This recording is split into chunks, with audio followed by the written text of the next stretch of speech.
Hi and a very warm welcome. My name's Ian Mack. So, Love's Labour's Lost, the play by William Shakespeare. What's it all about? Stay with me and I'm going to take you through the plot, the key characters, what happens in each of the acts, any interesting facts, and I'll also include some infographics for you to reference. And we'll do that all in around 8 minutes or so. So if you're ready, let's get started. Love's Labour's Lost, a 5-act play by William Shakespeare, was written around 1594 through to 1597. It was first printed in 1598 and one of the very first plays to carry Shakespeare's name on the title page. Likely first performed at court before Queen Elizabeth I in the mid-1590s. It's a romantic comedy filled with witty wordplay, satire of courtly manners, and elaborate speeches.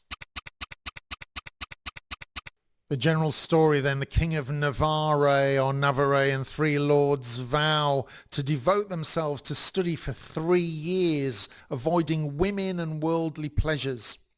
Almost immediately their resolve is tested when the Princess of France arrives with her ladies to negotiate political matters.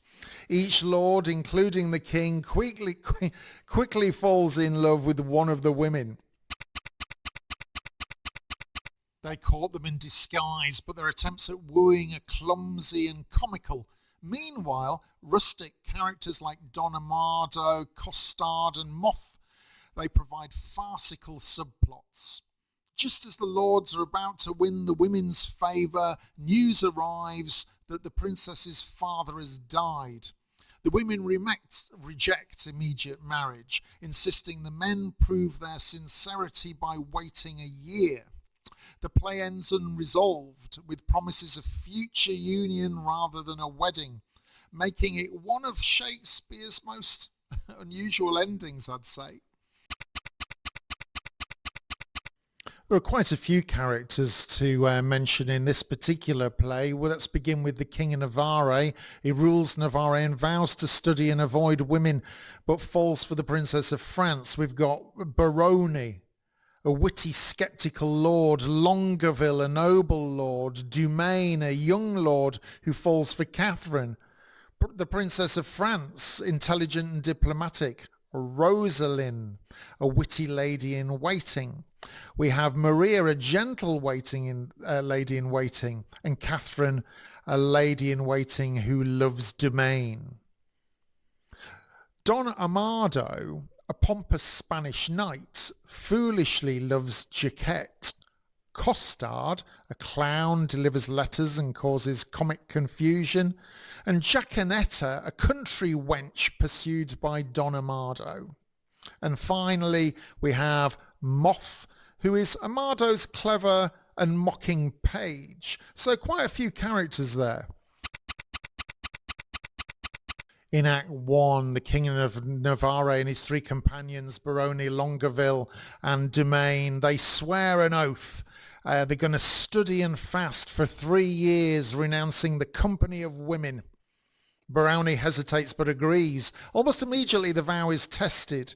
Princess of France arrives with her attendants Rosaline, Maria and Catherine to negotiate with the king. Because of the oath, the women must camp outside the court. The men are instantly smitten.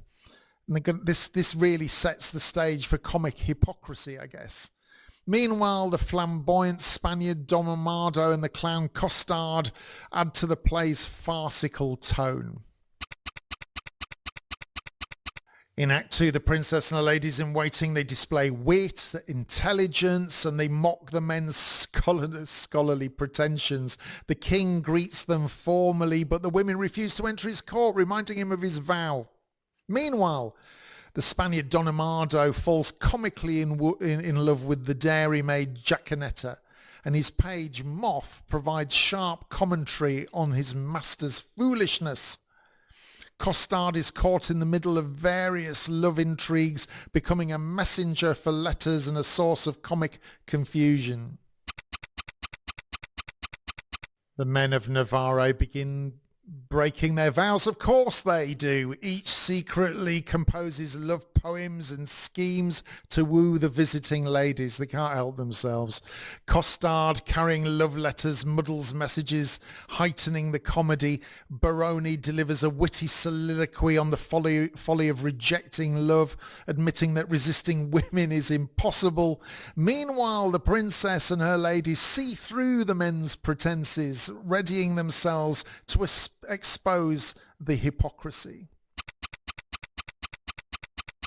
In Act 4, one by one, the king and his lords, the court revealing their love. They spy on each other, each thinking himself the only one betrayed by desire, until Baroni catches them all and admits they've all forsworn their vows. They decide to pursue the ladies openly because they're all being caught. To amuse themselves, the men disguise themselves as Russians to court the women. But the princess and her companions tipped off.